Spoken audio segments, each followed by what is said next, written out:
Hi guys, my name is Vanessa Smedley and I'm a painter. Well, we are not done with spring yet, and one of my very favorite things about spring is when the azaleas bloom. So we're going to paint this nice little azalea scene right here, which is from Woodward Park in Tulsa, Oklahoma, which is also one of my very favorite parks. And we are also going to talk about adding in excessive detail with pastel, because sometimes it's a whole lot easier and a whole lot more fun to add in that detail with pastels rather than having to plan it out in watercolor ahead of time. So let's do this.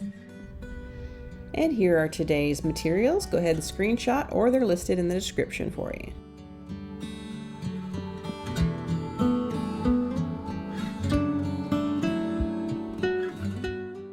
First, you're going to notice that I extended the pathway just a tiny little bit towards the right. It's because I wanted to draw the eye to that area, to draw it into the painting. And I'm using masking fluid to mask out all of these white azaleas. The first color I'm using is just very, very, very watery cobalt blue, and that will be for the sky. Just going to wet the entire sky area and drop in all of that cobalt really quickly. And then I'm going to let all of that dry. I'm also going to mix up several greens. I'm starting out with cobalt, then adding in some cadmium yellow on this first one. Next we want a little darker green, so I'm adding in more cobalt and then cadmium yellow. And then I'm going to add in just a little bit of Alizarin Crimson to kind of subdue that color a little bit. Next, I'm going to mix up a nice brownish gray. So I'm starting out with burnt umber, and I'm adding in a lot of Payne's gray, and then adding in quite a lot of water because this is going to be a very light kind of gray. One more green here. I need this to be darker, so I'm starting out with Ultramarine Blue. Then I'm adding cadmium yellow, tiny little bit of Sap Green to give it some kick, and a little bit of alizarin to gray that down as well. Since I like to work from the background to the foreground, the next little step here is I'm going to add in these very farthest trees. Now in the background, you always want the trees and things like that to be lighter in value so that they recede in the eye of the viewer. So what I'm doing now is I'm just adding all of that in, kind of dry brushing it in, and then I'm adding in my next darkest green to show some variation and differentiate these different trees from one another. I'm also leaving lots of spaces on this left side for the sky shining through the trees.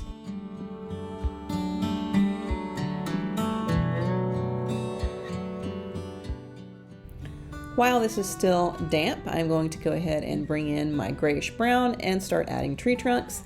Only I did come in just a little bit too early. It started spreading too quickly for my liking, so you might wait a little bit longer before you do that. I do like it when it spreads some, but that was just a little bit too much. On the tree in the middle where you can see the branches, I am making sure to taper that down to the very last little hair of my number 6 brush. And now we mix up a bunch of reds. I'm going to start out with Pyrol Scarlet by itself, then mix Pyrol Scarlet with some Alizarin Crimson, and next I am going to mix some Quinacridone Rose with some Pyrol Scarlet.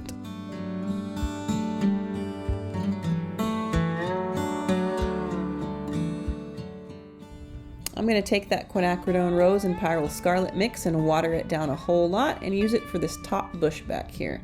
And this is kind of basically just your standard old Barbie pink, only maybe just a shade darker.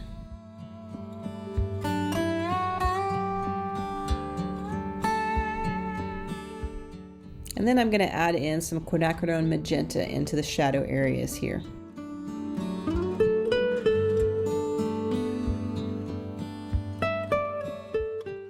Next, with my darkest green, I'm turning my brush on its side and using a very dry mix of the darkest green to dry brush in some of the darker details and the shadows in all of these trees. Established in 1929, Woodward Park in Tulsa, Oklahoma is a 45-acre park named for Helen Woodward, who was the original property owner. It has a few swing sets and public bathrooms and things like that, but it's mostly known for its gardens and its landscaping properties. absolutely gorgeous. There's azaleas everywhere. It has its own rose garden. It has sculptures. I mean, it's just an absolutely gorgeous place. One of the most beautiful places in Tulsa, in my opinion. Now granted, there were some ice storms that absolutely wreaked havoc on the azaleas, so they're not as grand as they used to be, and the rose garden has had some issues with some rose viruses that have kind of decimated that as well, so it's not quite as good as it used to be, but it is absolutely still gorgeous. It's really like where all of Tulsa takes their prom pictures and family pictures and wedding pictures and any other kind of pictures. Next, I am adding in the red azalea bush, so I'm starting out with Pyrol Scarlet and adding that all over the entire thing. And then I'm going to come back in with the one that I have mixed the Alizarin Crimson in to go towards the bottom for some shadow. For this front bush, it is pink, but it's a very kind of purplish pink, so I'm starting out with Quinacridone Rose, and I'm adding in quite a bit of Cobalt Blue, and then some Opera Pink to give it just that little hint of pizzazz.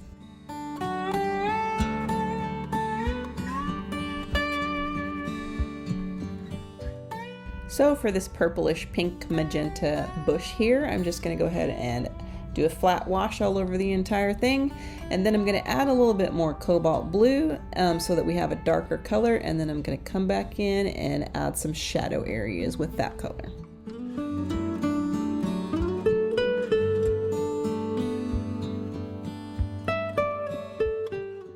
Felt like we could use some richer color in the tree area, so I'm taking some cadmium yellow and I'm just glazing that over some areas in the background.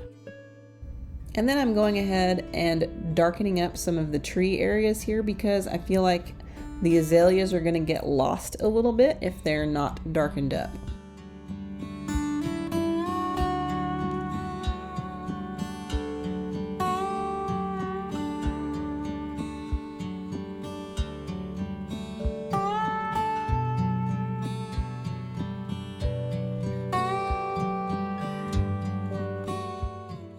For this whole rock area, I'm going to go ahead and wet the entire thing, and then I'm going to drop in my brownish gray. And then on top of that, I am going to scrunch up some plastic wrap, cling film, whatever you want to call it, and I'm going to lay it on there and put a book on top of it and let it dry. And that is going to give me a very interesting kind of rock type texture that I can use as a base to make these rocks. I let it dry for at least 30 minutes just to make sure that it's dry. After it's dry, you come back and remove the heavy book and then remove the plastic wrap, and voila, you have a nice lovely little rock texture to start from. It's time to remove all that masking fluid, so I use a rubber cement eraser and it takes it off so fast and without damaging the paper. As long as you have a good quality cotton paper, of course, that is always a determining factor. And then I'm using a darker consistency of the same color, and I'm going to add in some shadow areas and the cracks between the rocks and all of that kind of thing. I'm going to let that kind of soak in for a little bit as I paint the entire area with the darker color. And then when I'm finished with that, I'm going to come back in with an old credit card and I'm going to scrape some of the paint off. And this is going to cause another interesting rock texture very easily.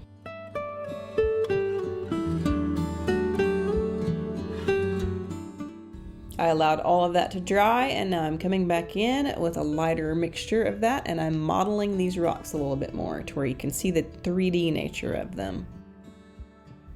In other words, I'm making the flat places flatter and the round places rounder, adding in some Payne's gray for variation in tone, leaving other parts dry brushed so that you can see the lighter tone coming through, just in general adding detail.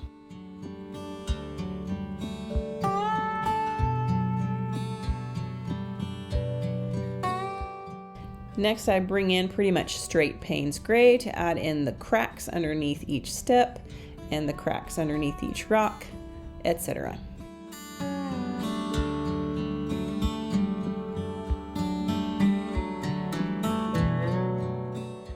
It's time to bring back in some of the leaves on this nice purple bush. Since it's right in the front, you're going to see a lot more detail than you would on the back ones there. So I am going to add in some of the leaves, and I'm just going to go right over the top of the purple bush. And since that's a near complementary color to green, it is actually going to gray that green down, which most of the leaves are in the shadow anyway. And that'll just help to have that shadow effect.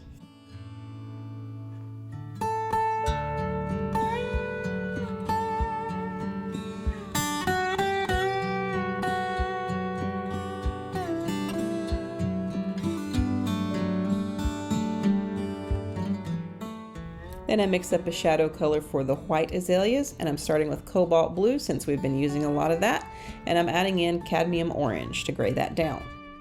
Add in quite a bit of water there, and now I'm just adding that in the darkest shadow parts of this white, and I'm softening the edges with clean water as I go along before you get edges that are too hard.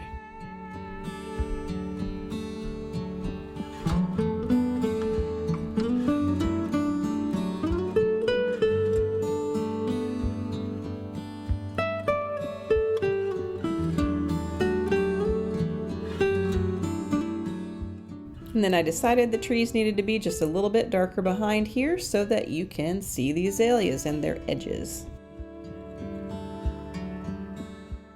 Next, I am using a very dry mixture on my brush. I'm turning it on its side, and I'm going to add some more dry brush texture into all of these steps.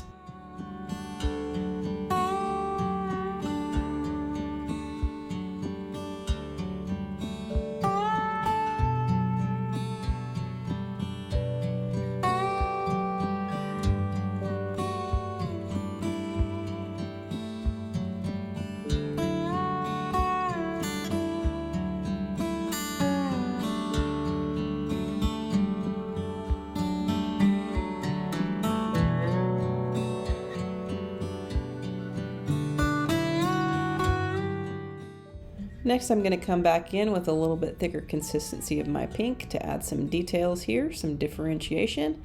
Then I'm using a little bit of that purple bush color for the shadow areas and go just a little bit darker with it in the very, very darkest areas next to the red bush. I've added some cobalt blue to my purple color, and now I'm adding in more shadow areas to the little flowers.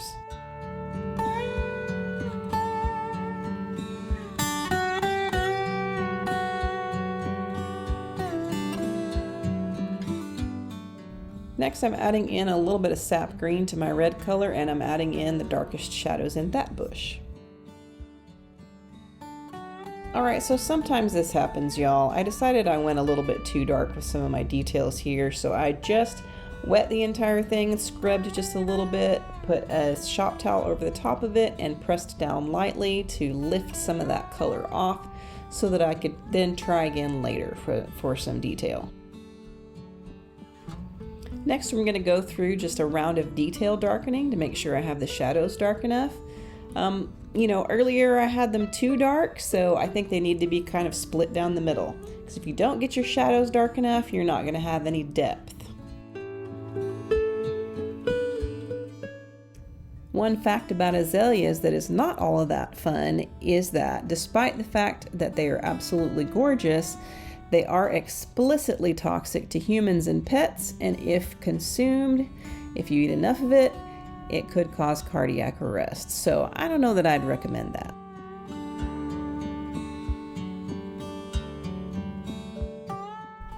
And next, I just used some Payne's Gray to add in some final little sprigs and twigs.